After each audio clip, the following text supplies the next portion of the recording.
للہ وکفیٰ وسلام علی عبادہ الذین اصطفیٰ اما بعد۔ محترم سامعین و ناظرین، میں آج اس ہستی کا تذکرہ کرنے لگا ہوں جس نے راتوں کو اٹھ کر لوگوں کی خبر گیری کی، جس نے 22 لاکھ مربع میل پر پورے تمطراق سے حکومت کی،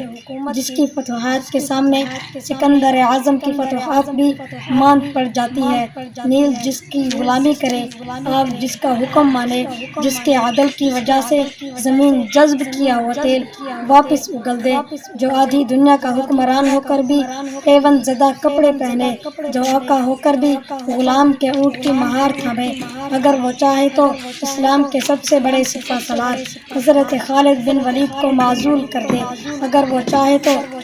حضرت عمر بن عاص جیسے جلیل القدر صحابی کا مال ضبط کر لے، لیکن کسی کو حکم ٹالنے کی جرت نہ ہو۔ جی ہاں، ایسی شخصیت کو خلیفۃ المسلمین، امیر المؤمنین، داماد علی، خلیفہ عادل، خلیفہ راشد، سیدنا عمر بن خطاب کہا جاتا ہے، جو مراد پیغمبر ہے، جو اشداء علی الکفار کا مصداق ہے، جو زمین پر بولے تو خداوند ذوالجلال قرآن بنا کر بھیجے، جو لو کان بعدی لکان عمر کا مصداق بنے، جنہیں رحمت کائنات اور پہاڑ پر شہادت کی خوشخبری دے، جو خود دیار حبیب میں شہادت کا طلبگار ہو۔ اللہ تعالیٰ نے انہی کی دعاؤں کو قبول فرمایا کہ 27 ذی الحجہ